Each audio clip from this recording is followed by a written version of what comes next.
good evening once again, and welcome to Northern Virginia Family Practices Town Hall Series. I'm Dr. Cecily Havert, and tonight we are excited to be bringing our very own Dr. Ken Zweig to the podium to give us a talk this evening.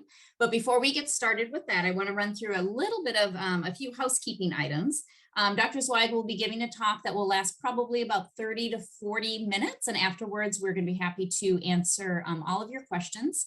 We're going to be doing things a little bit differently. If you look if you scroll to the bottom of your screen, you're going to see a Q&A box. And we're going to ask that if you have specific questions for Dr. Zweig, that you put your questions in the Q&A.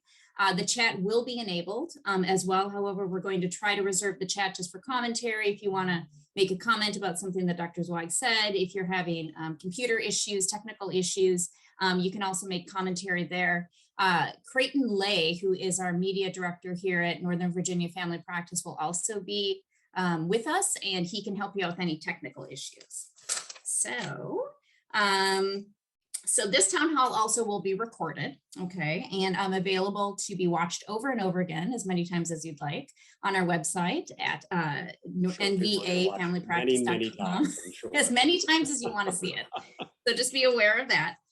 Dr. Zweig is also asking that at the end of this talk, he's going to be running through a little activity. So if you guys can grab a pen and paper for that activity, just have that ready to go at the end, that would be fantastic.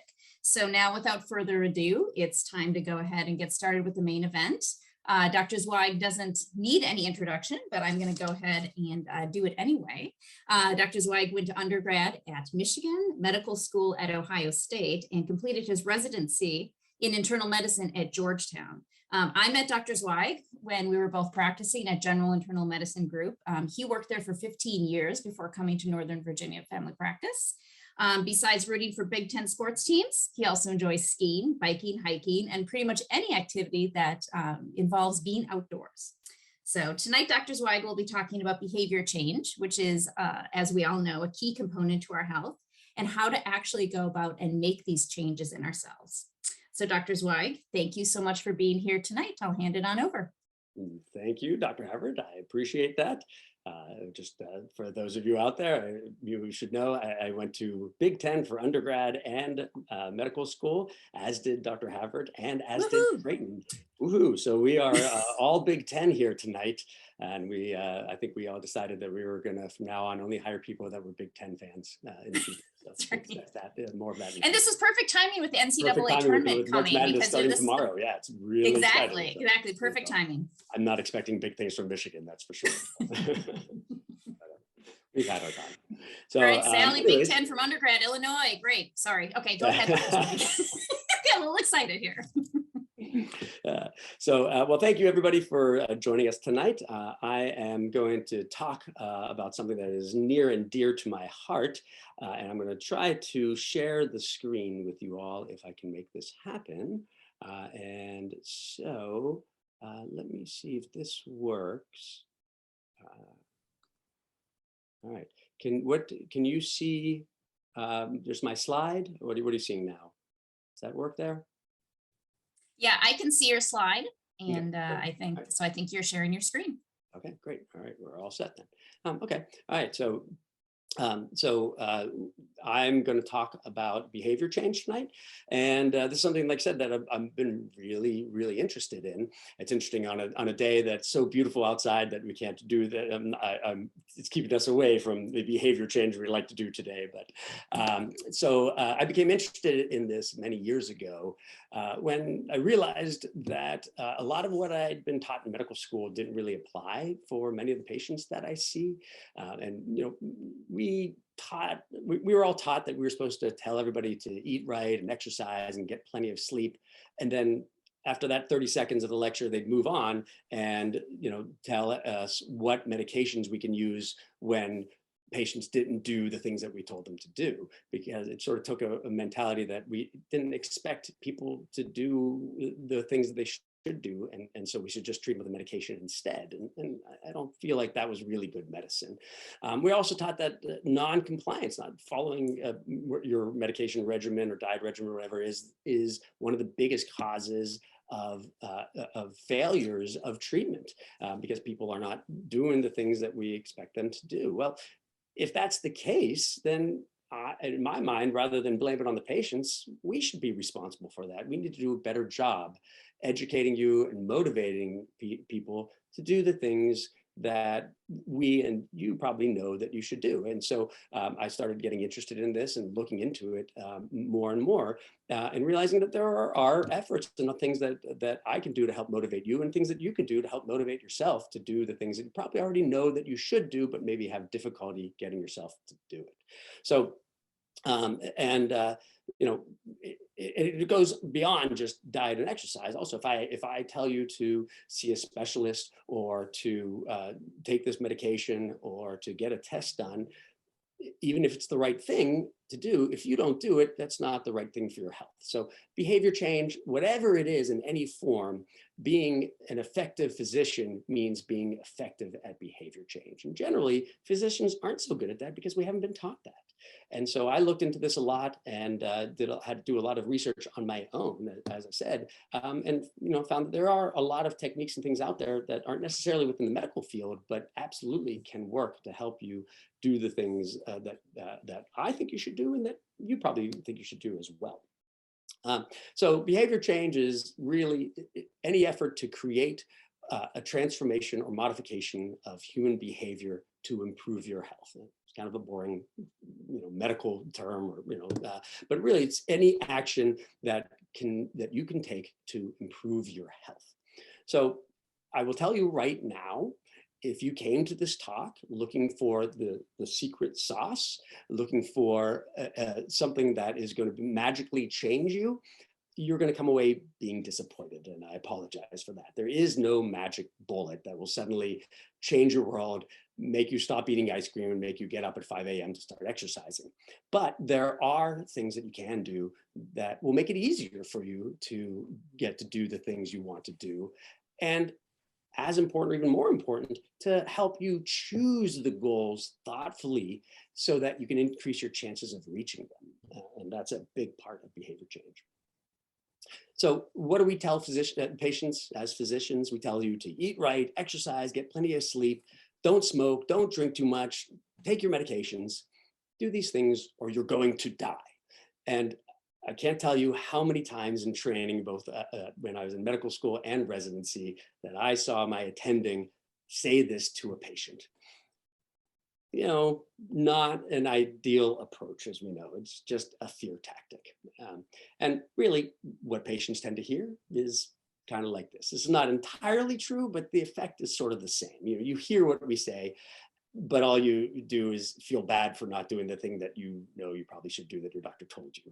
So education really is part of it, but that's not the hard part. You all know that you should eat right and exercise and get plenty of sleep. It's not knowing what to do that's the hard part. It's knowing how to get yourself to do that. And unfortunately, doctors, at least in the past, have been notoriously poor at knowing how to get you to do that or help you with that. But I think that's changing to some degree. So. And why is behavior change important? I mean, you already probably know this, but to give you an idea of the scope of it, the majority of Americans don't exercise and don't follow a healthy diet. Most of us are not doing very well. Obesity is nearly 40% in the US, which is a staggering rate. It has plateaued some and maybe be falling off a little bit, but it's still far, far out of control. And as I said before, non-compliant behavior is the most common cause of complications or treatment failure in chronic conditions. If everyone did the things that they were supposed to do, I'd probably have a lot more free time on my hands. But unfortunately, Dr. Havert and I have job security because it's hard to do these things. It's not easy. And so that's where we can come in to help you do a little bit better job and get somewhat control of your health. And so, but why is it so hard? And there's a number of reasons why it's hard to make the changes that we should do. One and biggest is evolution. We are designed to be very efficient at conserving energy. When we see food, 20,000 years ago, food was not in abundance. So when we see food, we're programmed to eat as much of it as we can so we can get as much into our body and then to do nothing because you don't want to expend that energy that you just got because you don't know when the next time you're going to find food again. Well, that might have worked 20,000 years ago, but now when there's a Harris Teeter on every corner and a McDonald's across the street, it works against us. We haven't evolved enough to catch up to our current society. And so that's a problem and it makes it difficult. Your body is not designed to live in our current society and makes it hard to eat right and to exercise. Along the same lines, habits that you have, whatever you've been doing, you create a habit of doing things. And basically, whatever you do on a regular basis, you haven't died yet. So your body wants you to keep doing that. And we tend to get into our habits and momentum takes us along that path. And that's also somewhat evolutionary and just, by keeping us doing the things that we're doing. Your upbringing makes a difference. Things that your parents did, you tend to do. So if they were healthy, great, but 40 or 50 years ago, they probably weren't so healthy. And so, you have that baggage that comes along with you that makes it harder. The way you learn to eat and learn to exercise and be, you have to change that, what you learn as a child. And that's not easy.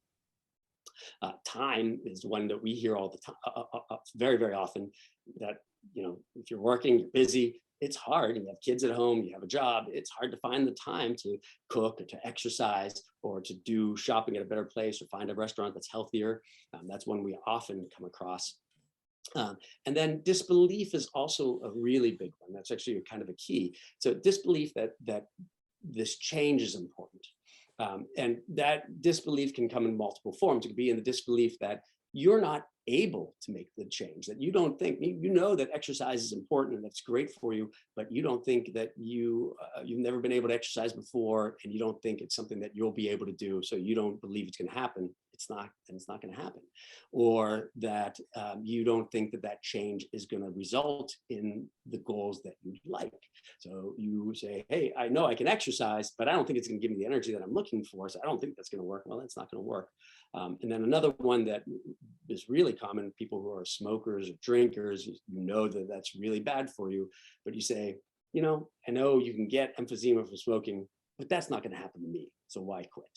So your beliefs have a really big part in how you approach behavior change. And then finally, lack of social pressure. The people around you have a big impact on what you do. So if you grew up in an area that was poor and rural, or that your family was overweight and had poor eating habits, or whatever it is, if everybody else around you is not doing the things that you're supposed to do, it's less likely that you're going to do them as well. So in other words, the big thing, hopefully one of the major things you can take away from this today is that if you're haven't been able to make some change in the past, you haven't been able to do the thing that you think you should be able to do, realize that it's not a character flaw. It's not a lack of motivation. You have a lot of things working against you. It's not easy. I have a lot of patients who tell me, I must not be able to exercise because I'm lazy. Inside the Beltway, there's not a lot of people here who are really lazy. It's actually maybe because you're really not lazy is why you can't do it, because they're so busy doing so many other things. But just realize that it's okay if you haven't been able to make a change to this point. It's not easy, but there are things that can make it a lot easier and help you get there. So we know the things that don't work: fear, guilt, regret, negative thinking, being judgmental. These are the things that, as I showed in that other slide, really that we've always tried. And they do work in the immediate. And so if you're having chest pain and I say, you have to go to the ER right now or else you're going to die, that's going to get you motivated and you're going to go to the emergency room. But if I say you need to exercise every single day for the next 10 years or you're going to die, that's not going to work for the long term, right? Negativity only works for an immediate motivation. And that's why we often go to it, because we see that immediate effect. We tend to weigh the immediate a lot more than the remote. And so we immediately, when we say, you do this, take a negative approach, it has an immediate impact. And that's why we keep going back to it, but it is not a lasting effect. All it really does generally is we do something and tell you how to do it. And all it really does is make you feel guiltier and keep doing the things that you were doing anyways. And so it really is not an effective way to approach things. And you also want to understand that change is a process. It's not an event. You're not going to go from couch potato to an elite athlete overnight. Right? This is a long-term, slow process. There's no magical switch, and there's no finish line. The finish line is when, you know, the priest comes to you at the bedside. You know, so this is a long-term ongoing thing that takes patience and persistence, but not necessarily a lot of effort. Right? And like I said, we'll get to that. Some of you might have seen this before. This is you may have heard of the 5 stages of change. Well, I'm not going to go through all those into detail, but the important thing to realize is that there is now a 6th stage of change. And I don't know if I can't, do you see a cursor? I don't think you can see my cursor, but can you see this cursor? Yeah, we can see it, Ken. Oh, you can. Okay, great. All right. So the thing that you want to take away from this most importantly is this green one. They added a 6th stage called relapse. And the reason why that's important is because relapse is often viewed very negatively. And people say, oh, I tried this and I failed, and so why try it all? I just can't do it. But really, you know, you should think of it as it's so common that they added this in. It's so common as to be the norm. It's okay to have a relapse. It happens. It happens almost always, and that's okay. You know, you probably heard the old joke, quitting smoking is easy. I've done it 1,000 times. You know, it's okay to fall back to old habits. That's normal. That's your preset. So it is where we tend to trend to. And it's only a failure if you don't get back in and keep going around the circle. If you fall out of it at that relapse, then that I would call that a failure. It's not a failure if you have a relapse and then get back on the horse. You gotta get back, you know, get up, brush yourself off, and get back in. So take the attitude that you've done it before, you can do it again. And the catch line is, what if we don't change at all and something magical just happens? This is what we all want and we all think about, but it's just not going to happen. So you got to go through this in a systematic way. So I've talked about the things that don't work. What about the things that do work? And there's basically, you know, more or less the 8 tenets to behavior change that you should try to follow. I'm going to go through each of these in a little bit more detail. So this is just a list. You don't have to do all of these, right? The more of them you do, the more likely you are to succeed. So it's good to be aware of them, but pick the ones that make sense to you and the ones that you feel really will motivate you. And so, like I said, if you can do all of them, great, but you certainly don't have to. Like I said, we'll go through them one at a time. So the first one is self-efficacy. And this one is sort of the hallmark of them all. This one you do have to have, and I touched upon this a little bit before. What it means is that you have to believe that you can make the change that you're trying to make, and that change will result in your goal. Right? It seems obvious, but it's actually not. And it happens a lot, where, you know, people will think, oh, I'm going to exercise. I'm not an exerciser, and they don't do it. Or they haven't picked a goal, so they don't even know what their goal is, so they're not even sure if they're going to get there. Or the goal was too big, or whatever it is. You know, if you don't believe that you can make the change and that change is going to result in your goal, nothing's going to happen. So you have to choose something where both of these tenets are met, where you believe you can do it, and it's going to result in the goal that you're looking for. And so what are those goals? The goals should be personal. It's not my goal. It's not Dr. Havert's goal. It's the goal that you came up with. You know, in medicine, we always want you to be healthy. Well, that's a vague and impersonal and non-specific term. What does it mean to be healthy? It doesn't really mean a whole lot to most people. And that's not something that's going to motivate you. You have to come up with your own goals, because only you know what's important to you. So the goals need to be very specific to you. Is it having the energy to play with your kids? Is it, you know, running a 10K back in your hometown, or with your spouse, getting into your favorite pants? You know, whatever it is, there's all kinds of goals that you can have. If it's financial, if it's physical, having more energy, happier, whatever you want. It should be very personal to you and very specific, because that is something that you can then shoot for and know when you've reached it too, or at least have an idea.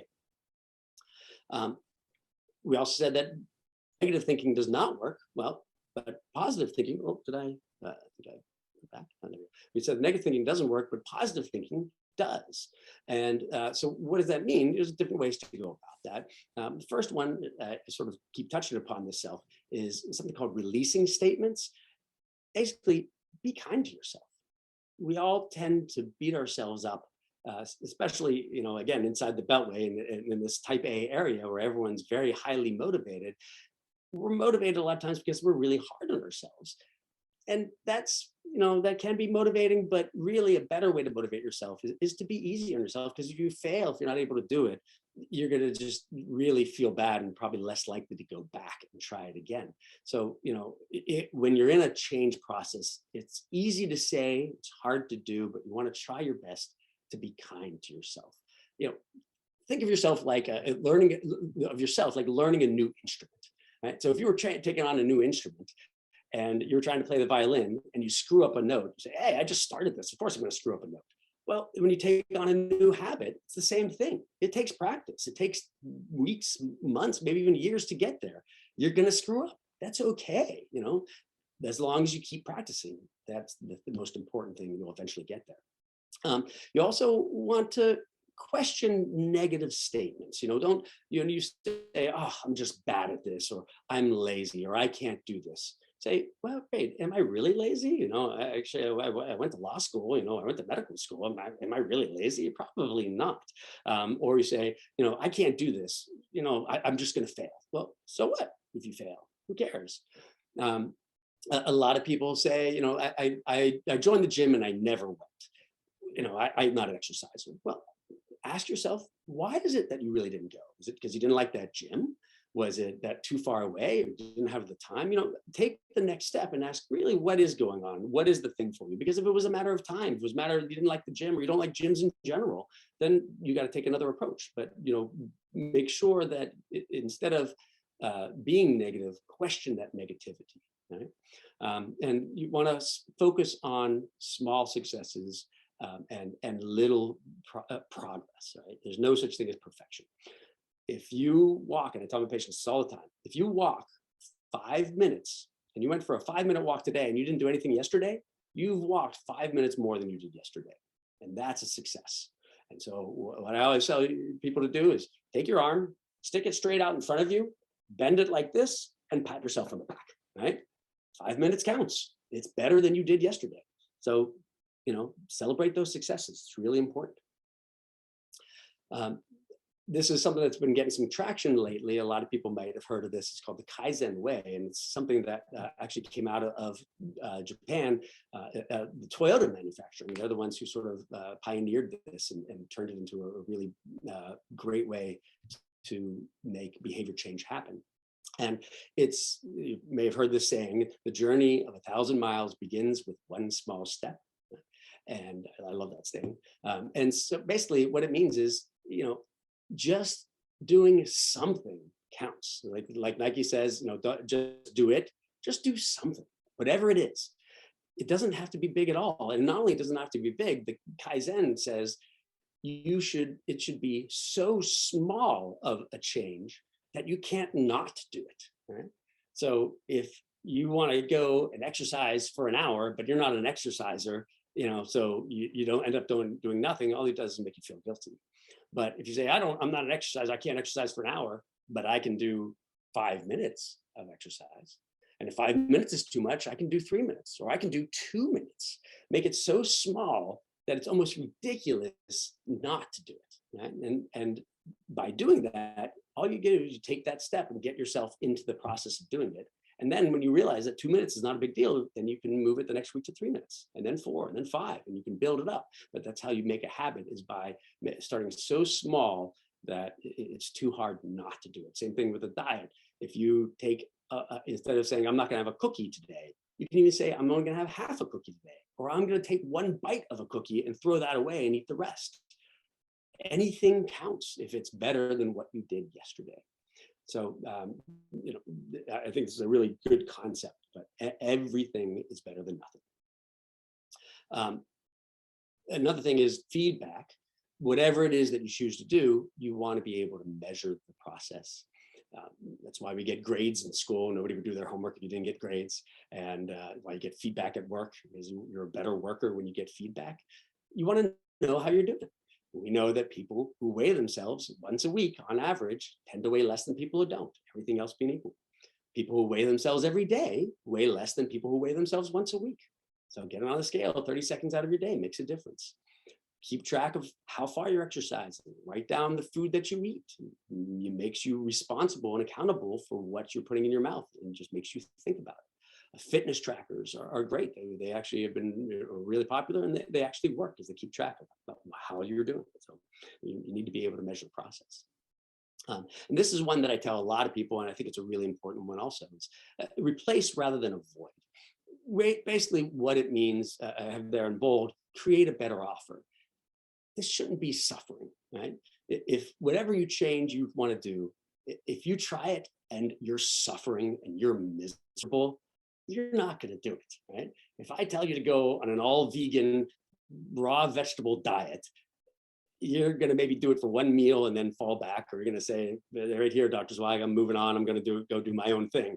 So it shouldn't be miserable. And so what you want to do is make whatever it is you're trying to do as enjoyable and satisfying as possible, and whatever it is you're trying to avoid, to not do, as difficult as possible. So some examples are, instead of saying, I'm not going to have a soda today, if you tell yourself, I'm not going to have soda, I'm not going to have soda, you're going to end up probably having a soda. But if you say, I'm not going to have soda, I'm going to have a seltzer instead, you replace it with something better, something healthier. May not be better in your mind, but it's going to be at least healthier.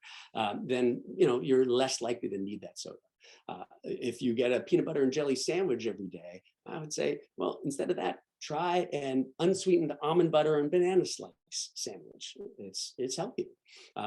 If you want to try exercise, but you hate jogging, then don't do it. That's not your goal. Make it fun. Bring a friend. Do tennis. Do bocce. Whatever. Anything counts more than what you were doing, but it should be as fun and as satisfying as possible, or else it's probably just not going to happen. Nothing about this should be suffering. This is not an attempt to make you suffer. It's an attempt to make you actually feel better by getting these things done.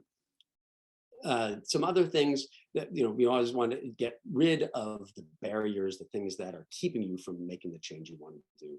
So a lot of times this happens very commonly, is a lack of motivation or a lack of energy. And a way around that is resetting your expectations. Like I said, I have so many people that come in and say, I want to exercise an hour a day. I used to do this all the time. I was an exercise. I was an athlete, and I exercise an hour a day, but I seem to get myself to do it. And I say, that was 30 years ago when you were in college. That doesn't count. That doesn't apply to now. You haven't exercised in 5 years. You're not going to start with an hour a day. We have unreal expectations. So reset them. If you don't have the energy, you're too tired to go for an hour of exercise, do, like I said, 5 minutes, do 10 minutes, whatever does fit within your motivation or your energy levels, right?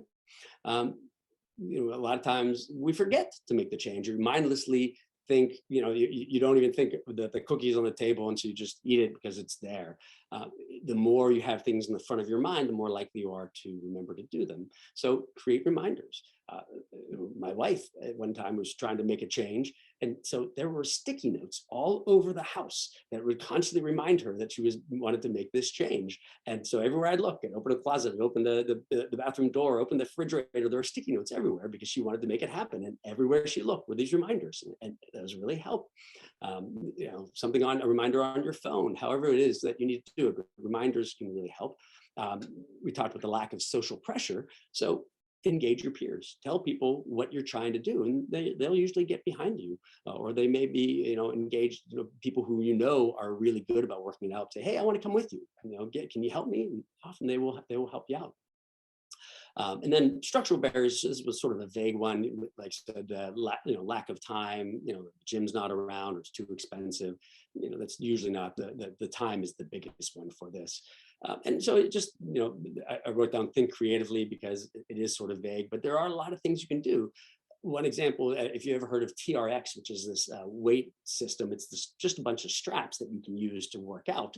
And it stems from a Navy SEAL who was, I believe he was in Iraq or Afghanistan, and only had basically the space of a closet to work out. And so he came up with this system to work out in a closet where he used his own weight as the weights. And was thought creatively and came up with a system to work out anywhere you are. Bike commuting is another great way where you can, if you don't have enough time, you can bike to work. If any of you are still going to work, everyone seems to work from home these days. But if you are still going to the office, bike commuting is a way of making your commute and turning it into an exercise routine. That's something I found that I really like. And so you just have to be a little creative about how you can get the changes into your day and into your schedule. And any of you who've seen me as a patient know I am very vehement about sleep. I always say that whatever change it is that you're trying to make in the world, unless it's more TV, it's going to come to you with more sleep. Sleep is just the absolute crux to any behavior or health change that you want. It is just critical.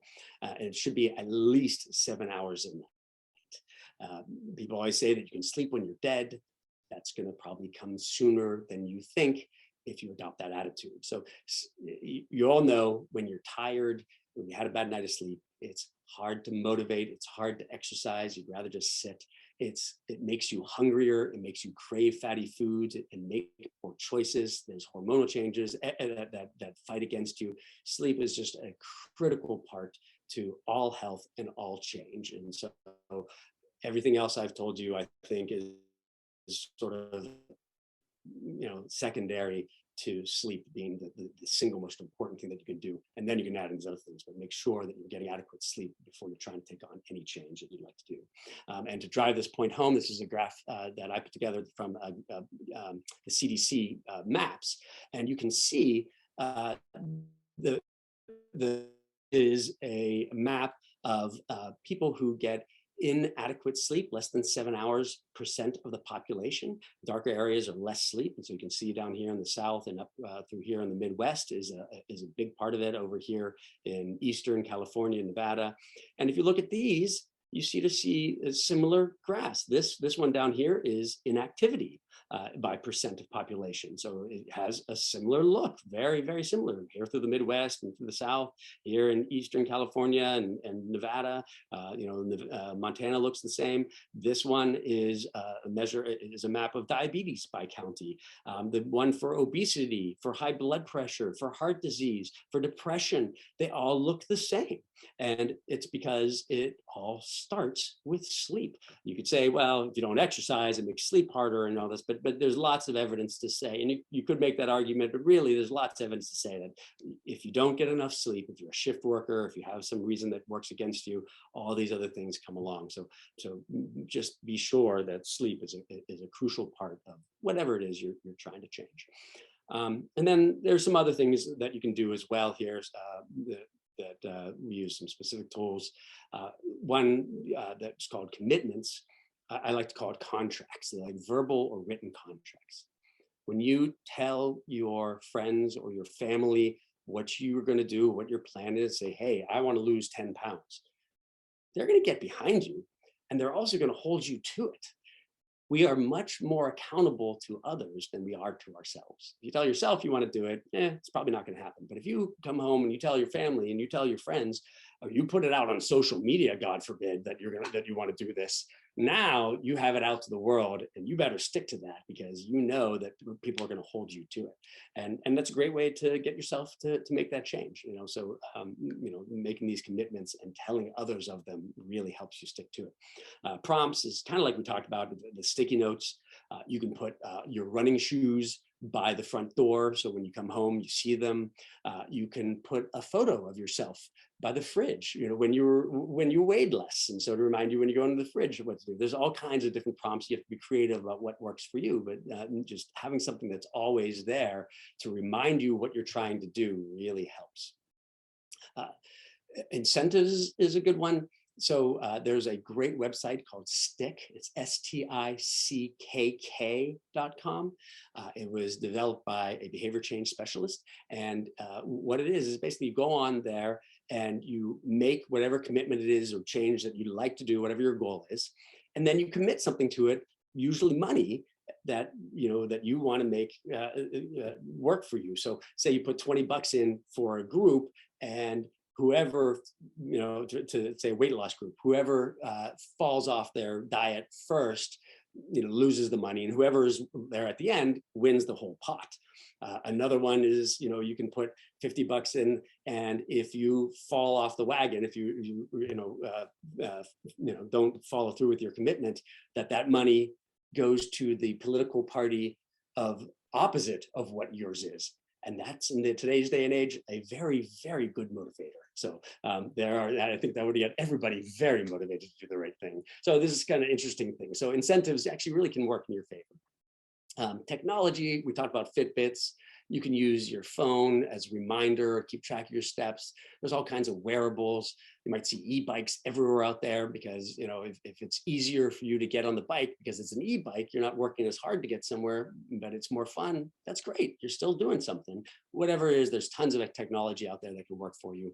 And then there's something called visualization, which actually really can help. We tend to weigh the immediate, as I said before, much more than the remote goals. So that's why when you have a Reese's cup in front of you, that immediate is, hey, this is going to be delicious, and I'm tired. This might give me more energy. Whereas the remote of, I want to lose weight by this fall, it's too far out. I can do that tomorrow.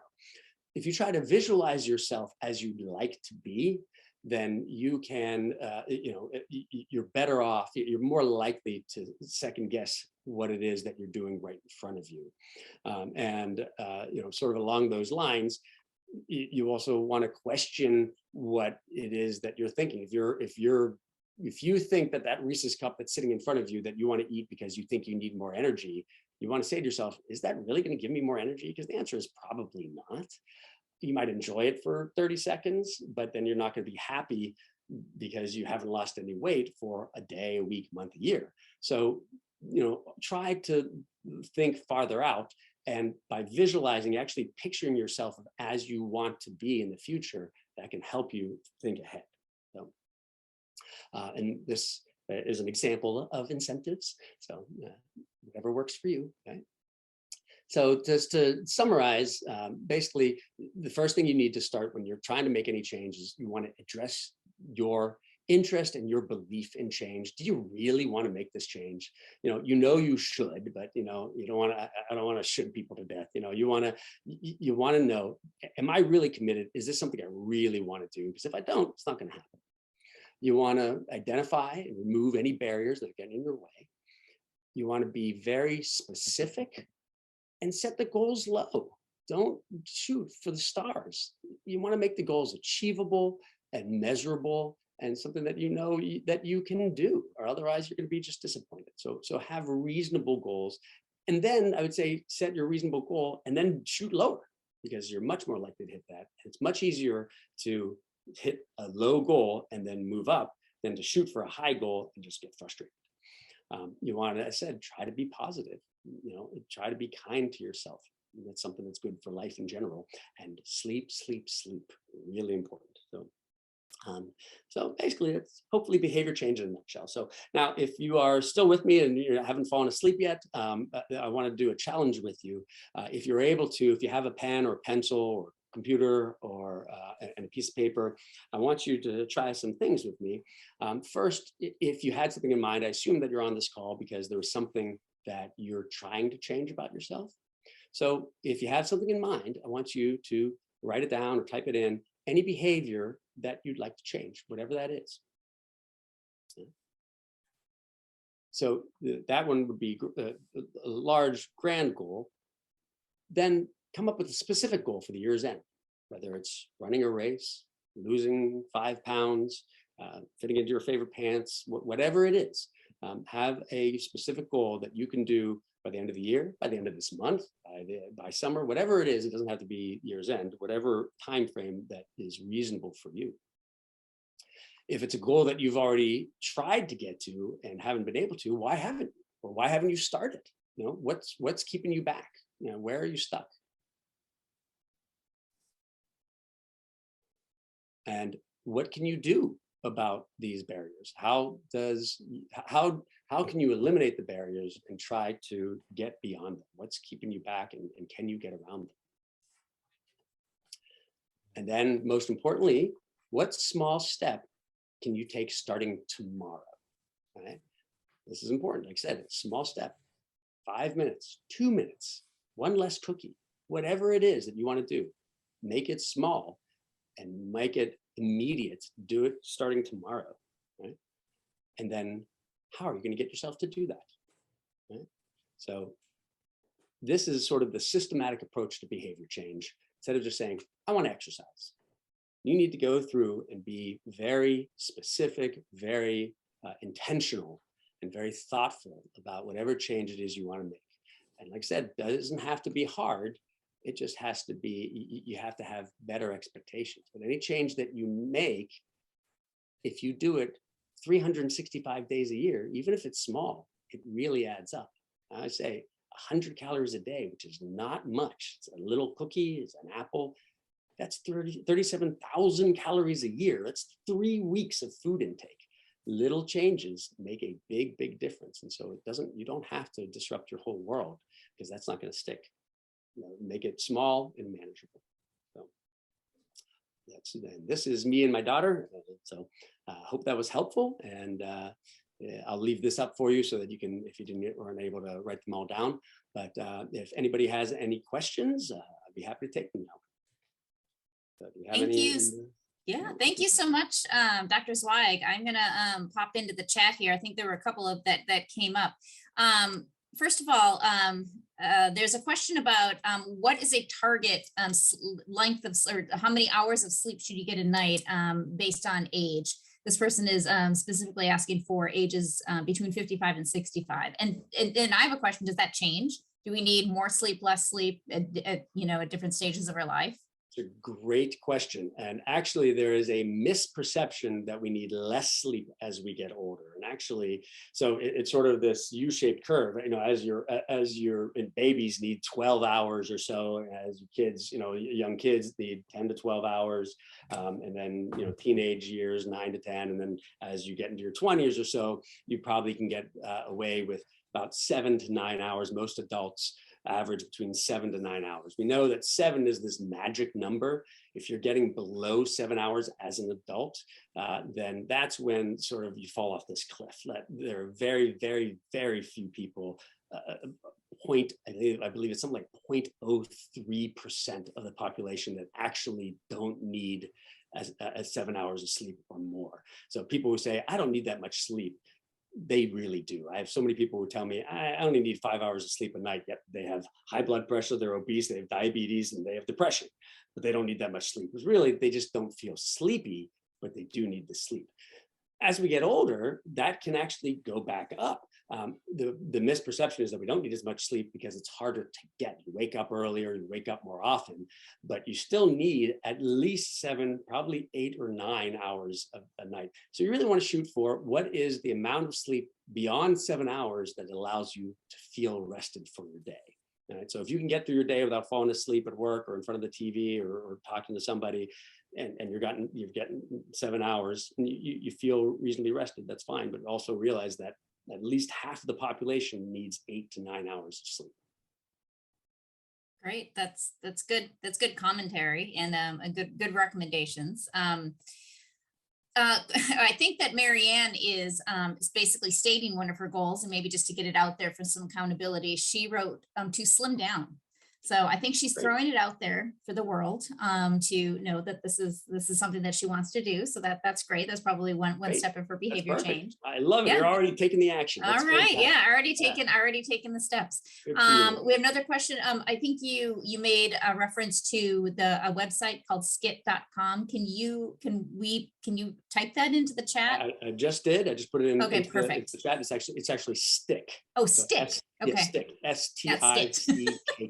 Yeah. So I just put that. Okay. All right. So it's STICKK.com. Yeah, it's Thank a you. cool, Thank you, cool. Dr. Zweig, for that. Yeah. Mary Ann, who also mentioned that one of her goals is to slim down, actually wrote that she took a walk during this call. So Great. she's, Beautiful. yeah, so just, living what you're talking about here. Would have done And the a same, goal, but I think, it was kind of heavy. So yeah. exactly. And a goal that she's setting for herself, she's going to walk daily or every other day. So Fantastic. yeah. So anyway, but yeah, this is fantastic. I have a couple of just commentaries. I love, and actually I went through the exercise to make a behavior change. So one thing I'll say is that I love the TRX, Oh yeah, those TRX straps. They're very, very good. I love using them. I love using them when I'm at Orange Theory. I actually went and I bought them for myself, because I think it's such a great thing. However, I have yet to use them in my home, even though I've had them for over a year. Yeah. They're hanging on the door and everything. So actually my behavior change is that I'm going to start using my TRX straps. I'm going to use them once a week. And my small goal is, so it's in the basement. So my first goal is just to go downstairs and look at them, realize they're there, and then come back up. Okay. So it counts. You're doing so the stairs. I love that. And I love what yeah, I know. And I love what you said about, about making the goal almost ridiculous, right? I mean, just your initial goal should be ridiculous. It should be something that of course you're going to get to, it's just, and you can almost laugh, because I think that just because what's going to happen is I'm going to go downstairs and I'm going to take a look at it. Okay. I'm not going to actually use them first, but I'm going to get in the habit of going downstairs, because I think that's my big block. I'm not going to do that. And what's going to happen is I'm going to start to develop a habit. And I think that's the key, what you're trying to talk about. These little changes that you make, their habit forming. Exactly. Yeah. Yeah. Mm-hmm. And if you do it enough, you're actually rewiring your brain. Yes. But it takes time for that to happen. So but it does work. Yeah. Yeah. Does anybody else have any other specific questions, or maybe does somebody want to maybe put in the chat about, maybe something, one of their goals, they want to get it out there? I don't know. People they're not ready to take that step. They're not ready to take the next step. So. Okay. This is all new. It's fresh. Yeah, exactly. Yeah. Let's see. And then we have another commentary. Great stuff. Very familiar components to CEBT. I'm not familiar with that is. Yeah. For non-12-step sobriety programs. Thank you. So I think it's just maybe something related to behavior change, behavior therapy. And the other thing that I'll just make a comment here, those maps that, cognitive behavior therapy, CBT. Yep. Sure. No, that I know what that is. Yeah.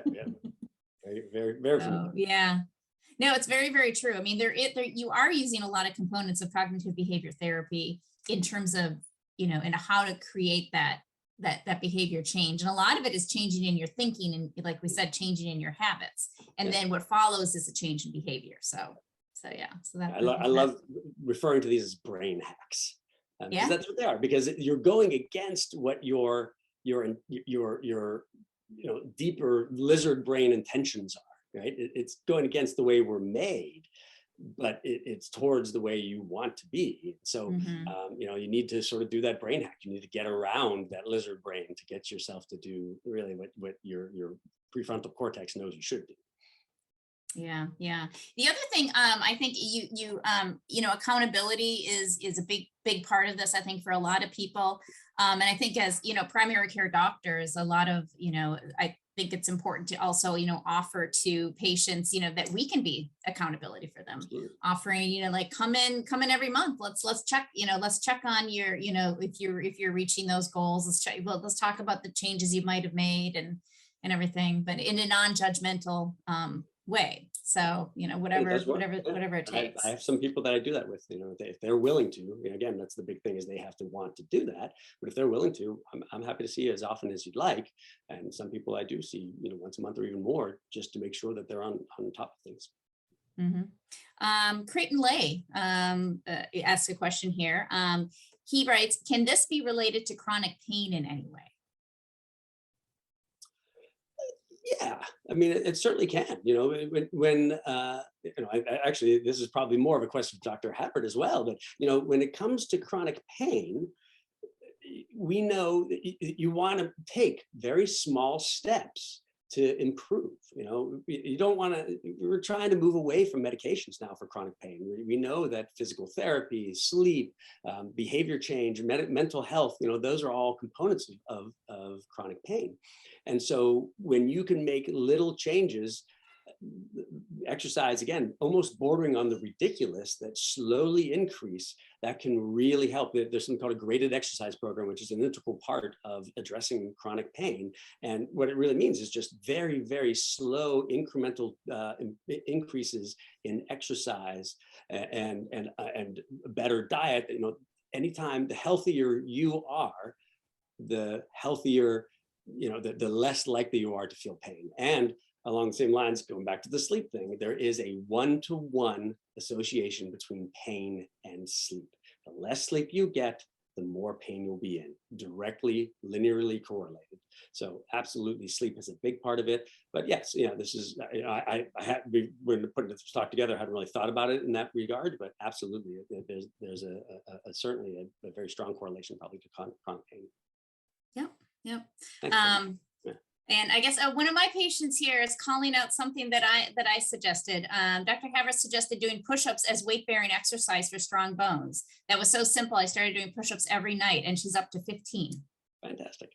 So that's fantastic. Yeah. And sometimes, push-ups, honestly, I consider that kind of a daunting exercise. I usually, it depends, maybe not everybody feels that way, but doing push-ups against a wall, start there.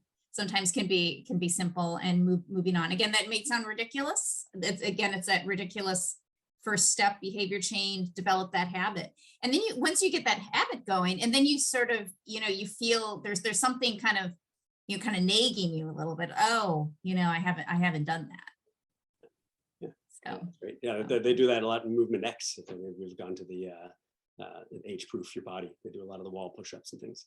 Yeah, no, I think that's fantastic. Just make it something that you can do. I think is such a huge thing. And then you start yourself up for success. Yeah, that's the thing. Set yourself up for success. That's really a big key to this. Yeah. Great. Okay, I don't know if anybody else has any more questions. Or kind of we've got a couple more minutes left. Anybody else has any thoughts? Questions about how to change anything. Yeah, and I think that also what you mentioned about changing negativity also is something that's important, and just adding some curiosity into the mix can sometimes be very, very helpful. Absolutely. And again, being kind to ourselves, like I said, it's not just about behavior change. It's about just good living in general, because we all tend to beat ourselves up. So that's a big one to take away from this too. Okay.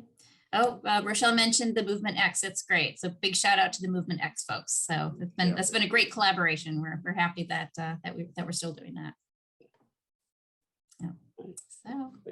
Well, thanks everybody. I appreciate it. Oh, one quick question. One more question in the how do you limit sugar intake? Got to figure it out, Dr. Zweig. How do you limit sugar intake? Yeah. So can you maybe sugar intake? So maybe talk us through. So this is a goal that maybe somebody has. How would you recommend maybe approaching this first? So it really depends on what you mean by sugar. Where are you getting your sugar? And that is one where the replace rather than deprive really comes into play. So if you are a Coke drinker, Diet Coke, it's not great, but it's a hell of a lot better than a regular Coke. If you are a dessert eater, find a better dessert. So fruit is always going to be better than cheesecake or whatever, or ice cream or whatever it is. I just used this today, if you're somebody who eats ice cream every day after dinner, try sorbet. There's a lot of actually really good low-calorie ice creams out there that are very tasty, creamy, and good, and are maybe half or less calories than the regular types of ice cream. You need to find whatever works for you, but there's a lot of great options. And look at, if you're worried about sugar, there's a lot of diabetic food. So you can look up diabetic ice cream or diabetic desserts, and there's a lot of options there as well that, you might try one and think, oh, that's terrible, but don't try one and think that's terrible, this is not going to work. Try another one. There's a lot out there, and usually it's not hard to find something that you can replace so that you can take care of that craving for sugar but is better for you than whatever it is that you're doing now. So that's a big one. Shorter is replacing rather than depositing. Yeah, I love what you're saying about replacing, and that's something, and also planning the replacement, because sometimes right in the moment when you're staring at that piece of cheesecake, you want to have your replacement kind of ready to go. It's the same kind of conversation I have with smoking cessation. But, if you know that after dinner you always have a cigarette, have something to do, have something to replace that activity. Go brush your teeth, have a carrot, just something to do, but have a replacement ready to go, and something that you don't have to figure out right in the moment. So there is sometimes some planning involved with that too. And that's actually really good one. The brushing your teeth one is fantastic. It's another one I forgot to tell people, but we all wait to brushing your teeth before bed, but if you brush your teeth right after dinner, and you usually have dessert later on, then you're going to think twice about it. If you brush your teeth right after dinner, then then an hour later, dessert sounds pretty good. You're like, oh, I just brushed my teeth. It's not going to taste as good, and then I'm going to brush my teeth again. It makes you less likely to do it. So you just need nudges, little pushes in the right direction. You don't have to make, like I said, major changes. Just little nudges to make a big difference. Yep. So, okay. All right. Well, I think we're pretty much butting up against the hour, and we've got, I think we've answered some good questions here, and just want to thank Dr. Zweig once again for presenting this extremely important topic, and basically the crux of what we do as primary care doctors, and helping our patients reach their goals and get to that healthy state, whatever that is for them. So we're going to wrap it up. I do want to mention that as we've gotten now into a pretty good cadence with these town halls, we've been doing them monthly. We're going to have our next town hall on April the 20th. We're going to be welcoming Dr. Eileen West, who's a women's health specialist, and she's going to be talking a little bit about menopause and some topics related to that. So stay tuned for that. More information to follow. And once again, thank you so much for joining us. Thank you, Dr. Zweig, for being with us. And we'll see everybody next time. Good night. Have a good night, everybody. Thank you.